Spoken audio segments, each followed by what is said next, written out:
तुम सबसे पहले इन इंद्रियों को सुधारो, वश में करो। ये ज्ञान विज्ञान का नाश करने वाले महापापी काम को अवश्य बलपूर्वक मार डाल। भगवान आदेश कर, ज्ञान विज्ञान नाशनम पाप मानम प्रजयहीनम। पाप मानम केवल पाप ही कराते हैं, पाप से पाप ही बनता, कभी पुण्य नहीं होता, ध्यान रखना। धर्म पूर्वक जो कमाया जाता है उससे पुण्य होता है, पाप पूर्वक कमाई से कभी पुण्य नहीं होता। चाहे सब का सब लुटा दो जाके, वो जिस जिसकी बुद्धि में जाएगा उसकी बुद्धि भ्रष्ट करेगा और उसका पाप उसको लगेगा जिसने दिया है। पाप मानम ही प्रजहि, काम संपूर्ण पापों की जड़ है। काम उत्पन्न होने पर केवल पाप ही पाप बनता है। आगे चल करके ये काम इतना ढक देता है कि वो राक्षस हो जाता है, उसको समझे में नहीं आता है कि मैं कर क्या रहा हूं। जो आजकल समाज में धीरे धीरे आसुरी प्रवृत्ति फैल रही है, विवेक को ढक करके अंधा बना देता है काम। पूज्य जनों में, पवित्र संबंधों में भी मनमानी आचरण होने लगते हैं। उसको एक ज्ञान ही नहीं रहता कि मैं पाप कर्म कर रहा हूं। महापतन पातकी स्वरूप उसका हो जाता है, जिसको काम अपने अधीन कर लेता है। इसलिए भगवान कह रहे हैं इस महापापी को अवश्य मार डालो। अर्जुन, जैसे कुछ लोगों की सोच, सत्संग सुना तो लगा गृहस्थी मार्ग ठीक नहीं, चलो छोड़ देते हैं। दो मार्ग हैं भगवान के ही बनाए हुए, एक निवृत्ति मार्ग, एक प्रवृत्ति मार्ग। अगर आप प्रवृत्ति मार्ग में प्रवृत्ति से ठीक से चलेंगे तो गृहस्थी में रहते हुए भी आप निवृत्ति माने जाएंगे। कैसे? जैसे सबसे पहला आश्रम है ब्रह्मचर्य आश्रम, सबका, चाहे गृहस्थ हो चाहे विरक्त हो, पहला आश्रम ब्रह्मचर्य आश्रम है। कुछ ब्रह्मचर्य आश्रम से नैष्ठिक ब्रह्मचर्य को चले जाते हैं निवृत्ति मार्ग में, और कुछ ब्रह्मचर्य आश्रम से गृहस्थ आश्रम को चले जाते हैं। पर सबसे पहला आश्रम ब्रह्मचर्य है। पहली नींव बर्बाद। कहां ब्रह्मचर्य का पालन, हमारा जो धर्म कहता है उसके अनुसार कहां पालन हो रहा है? जब तक पाणिग्रहण संस्कार विवाह नहीं हुआ तब तक ब्रह्मचर्य का आदेश शास्त्र में वो असमर्थ हो गए। आज अगला गृहस्थ धर्म, जिससे पाणिग्रहण किया आजीवन उसी के प्रति भाव रखना। संतानोत्पत्ति धर्म रूपी काम, आगे चलकर आपको वैराग्य हो जाएगा, अपने आप वैराग्य हो जाएगा, भोगों से वैराग्य हो जाएगा, क्योंकि धर्मो रक्षति रक्षिता। आप धर्म से चल रहे थे, इसलिए तीसरा मार्ग वानप्रस्थ, और वो अंदर से उसके अंदर व्याकुलता पैदा होने लगती, बहुत समय नष्ट हो गया भोगों में। क्योंकि पहले ब्रह्मचर्य था, पुनः ब्रह्मचर्य का अभ्यास जागृत होता है और फिर संन्यास क्रम से आ जाता है। और वो नैष्ठिक ब्रह्मचर्य से सीधे, अब ऐसे सत्संग सुना और आपने सोचा कि नहीं, भजन करने के लिए हम संसार को छोड़ देते हैं, तो किस संसार को? बहुत ध्यान देने का विषय, किस संसार को? बोले इसको नहीं, इसको नहीं, इस संसार को। अगर इसका राग लेके भाग के जाओगे तो किसी भी गुफा में जाओ, काम वहां भी तुम्हें अपवित्र कर देगा, वहां भी तुम्हें नष्ट कर देगा, क्योंकि वो तुम्हारे अहम में बैठा हुआ है। किसी घर दुकान मकान में नहीं बैठा हुआ है, वो तुम्हारे अंदर अहम में बैठा हुआ। अहम में बैठे हुए काम का त्याग, घर में रहता हुआ वो सन्यास निवृत्ति मार्ग का पथिक हो जाएगा। और अगर अहम में काम बैठा हुआ है तो गुफा में बैठा हुआ भी वो प्रवृत्ति में उतर जाएगा काम की। ये बड़ा सूक्ष्म विषय है। इसलिए हम प्रार्थना करते हैं कि काम छोड़ने का विचार किया जाए। काम का मतलब है मलिन भावना, कामना। ये जो हमारे अंदर उद्देश्य बनता है भगवत प्राप्ति का, कि हम सब छोड़ देते हैं, तो किसको छोड़ देते हैं? शरीर राग को छोड़ देते हैं, इंद्रिय विलासिता को छोड़ते हैं, अहम में कामना को छोड़ते हैं। बाहर भागने से काम नहीं बनेगा, इसको समझना होगा।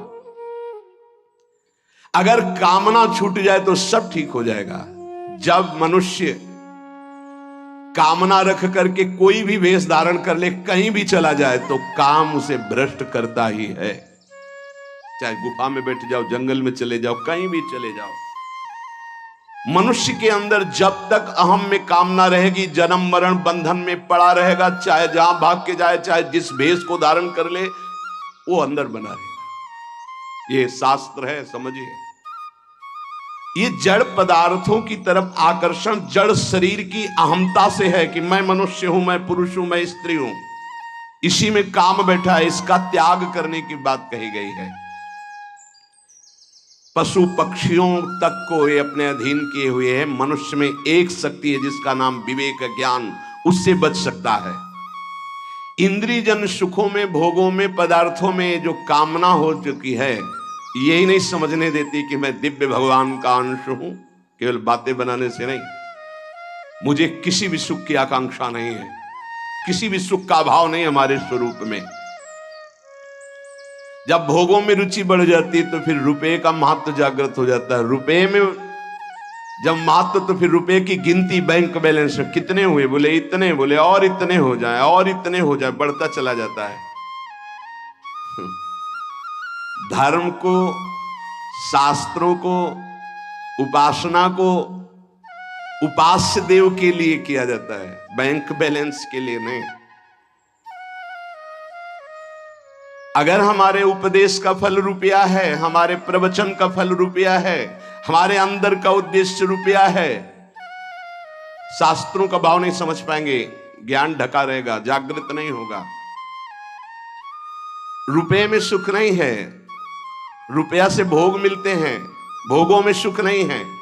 रुपया की गिनती में सुख आ जाएगा, अहम सुख।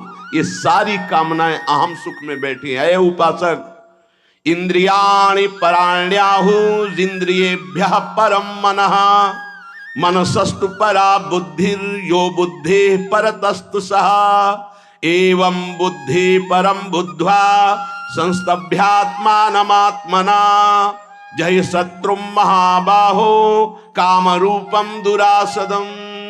हे अर्जुन, ध्यान दो, तुम जीत जाओगे काम पर, विजय प्राप्त कर लोगे। क्या?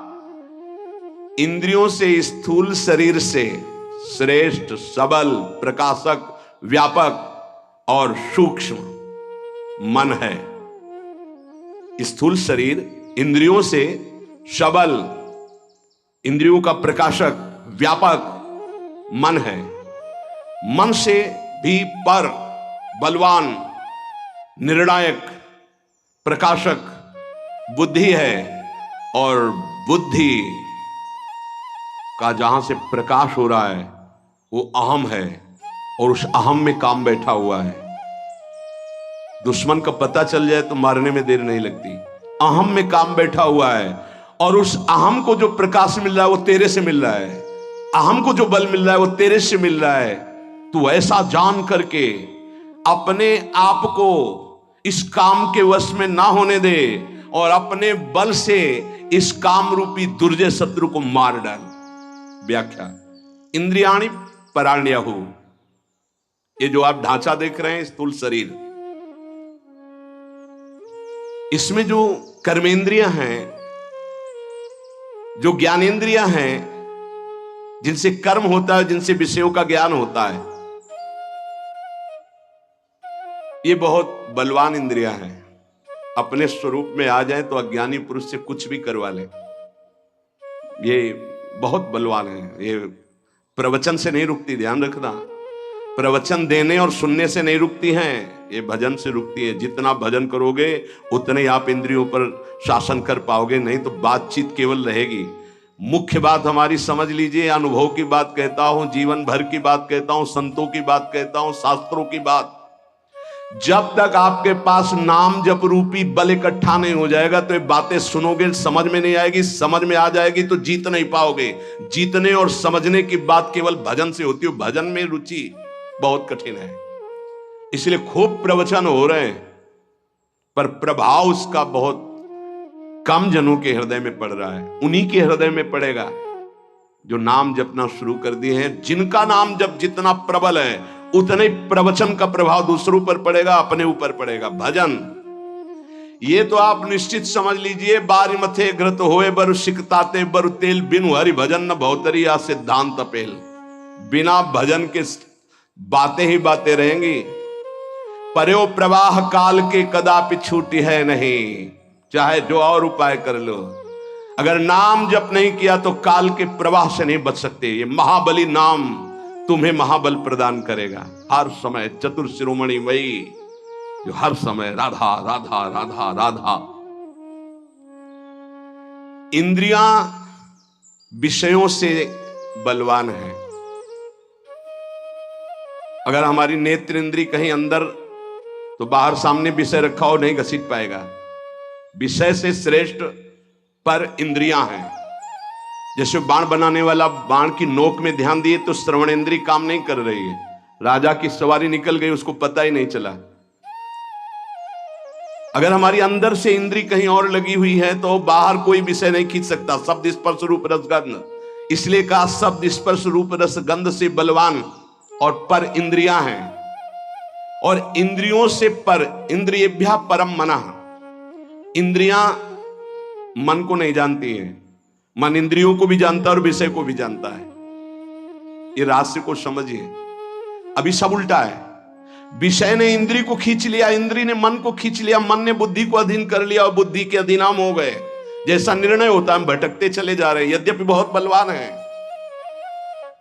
भगवान कह रहे तुम समझो अर्जुन, विषय में इतनी ताकत नहीं जितनी ताकत इंद्रियों में है। प्रबल है इंद्रियां, बलवान है। इंद्रियों में इतनी ताकत नहीं जितनी ताकत मन में है। इंद्रियेभ्यः परम मनः। इंद्रियां मन को नहीं जानती, मन सभी इंद्रियों को जानता है और विषयों को भी जानता है। इंद्रियों में इतनी सामर्थ्य नहीं जितनी मन में है। कैसे? जैसे श्रवण इंद्री ये देख नहीं सकती, ये चख नहीं सकती, ये स्पर्श सुख नहीं बता सकती, यहां से गंध सुख नहीं, केवल शब्द सुन सकती। शब्द एक इंद्री एक शब्द। और मन हर इंद्रिय से देख सकता, सुन सकता है, सूंघ सकता है, सब कुछ कर सकता है। वो इंद्रियों का बलवान स्वामी है। इंद्रिय अपने विषय को जानती, जैसे घ्राणेंद्री ये केवल गंध को जाने की बस, यहां से शब्द का परिचय नहीं मिलेगा, यहां से रस का परिचय नहीं मिलेगा, केवल सुगंध का परिचय मिलेगा।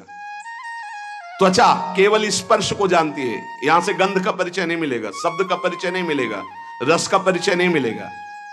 रसेंद्री केवल रस को जानती है, यहां से गंध का परिचय नहीं मिलेगा, यहां से स्पर्श का परिचय नहीं मिलेगा। रसेंद्री रस को जानती है, रसना केवल रस को जानती है, शब्द स्पर्श रूप और गंध को नहीं जानती। नेत्रेंद्री केवल रूप को जानती है। ऐसे अलग अलग इंद्रियां, ये जानने वाली ज्ञान इंद्रियां हैं और भोगने वाली कर्मेंद्रियां हैं। और इन 5 ज्ञानेंद्रिय 5 कर्मेंद्रियों को पूर्णतः जानने वाला ये मन है। उल्टा ये हो गया कि इन इंद्रियों ने मन को फंसा लिया है, हमारी दुर्गति का कारण। मन इन सबसे बलवान है, सूक्ष्म है, जानकारी है उसको, पर वो फंस गया इंद्रियों की। इंद्रियां फंस गई विषयों में। यद्यपि विषयों से बलवान इंद्रियां हैं, इंद्रियों से बलवान मन है, पर विषय ने फंसा लिया इंद्री को, इंद्री फंस गई मन में।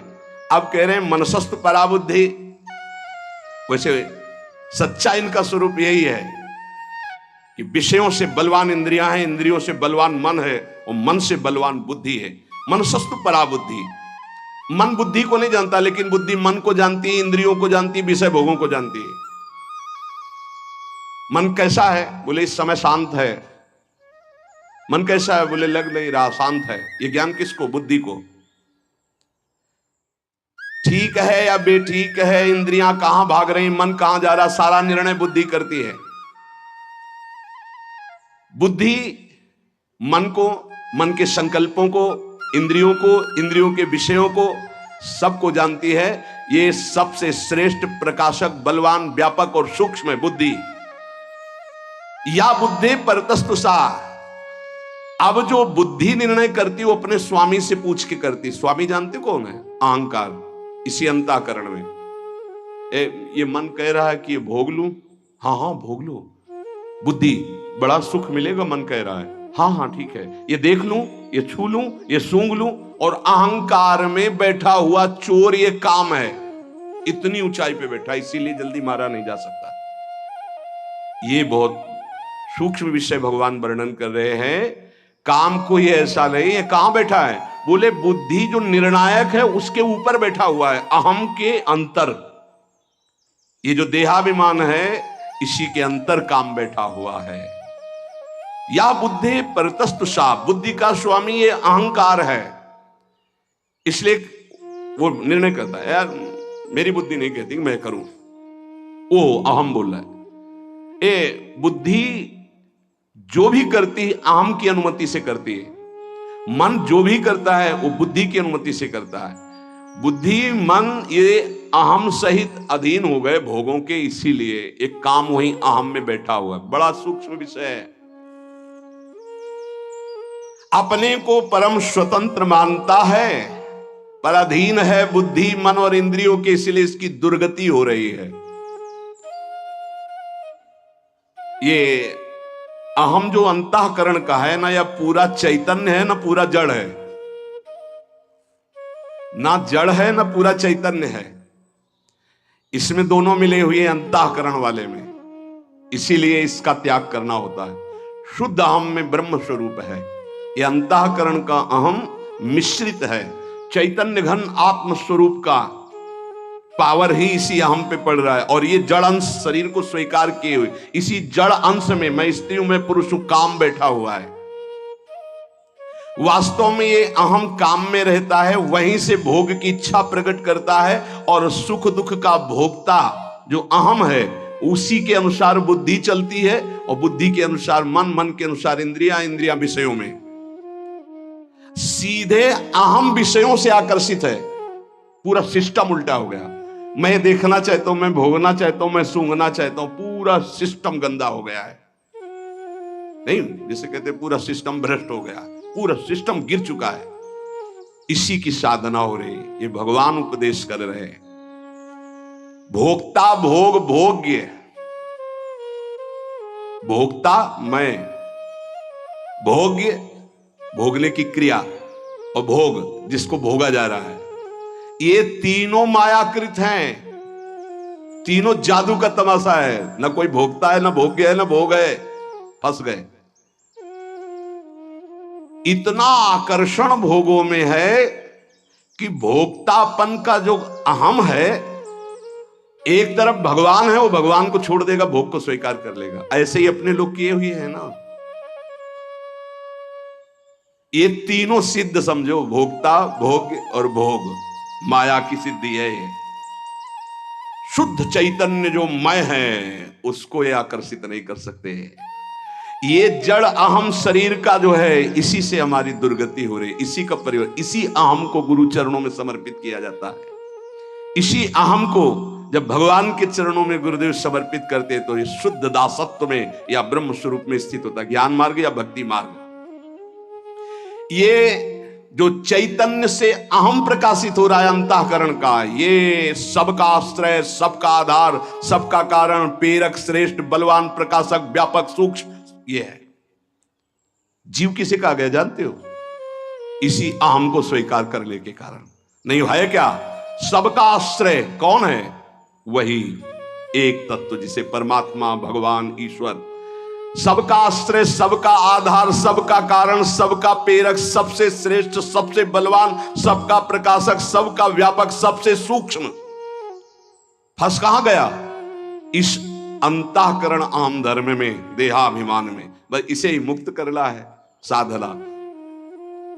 जो प्रकृति का अंश है, शरीर, अंतःकरण, स्वभाव, इसको जो अहम ने स्वीकार कर लिया, ये जड़ अहंकार के कारण ही चैतन्य घन परमात्मा स्वरूप को जीव कहा गया। चैतन्य में कभी विकृति नहीं होती, उसमें कोई विकृति नहीं है, पर भ्रम से देहाभिमान होने के कारण वो इस दुर्दशा को, ना जन्मने वाला ना मरने वाला भी जन्म मरण को प्राप्त हो गया। ये भ्रम सुख दुख का भोक्ता बन बैठा, सुखी दुखी होने लगा, जड़ के अंश को स्वीकार करने के कारण। कहा जाता है नैनम छिन्नन्ति शस्त्राणि नैनम दहाति पावका न चैनम क्लेदयन्त्यापो न शोष्यति मारुता। ये शुद्ध स्वरूप अपना है, अपने स्वरूप को भूल करके इस अंतःकरण अहम धर्म से युक्त हो जाने के कारण मैं भोगता, मैं करता, मैं सुखी, मैं दुखी, अब मरना भी है, जन्मना भी है, ये चलता रहेगा। इसी को मिटाने के लिए मुझे मानव जन्म और सत्संग मिला है।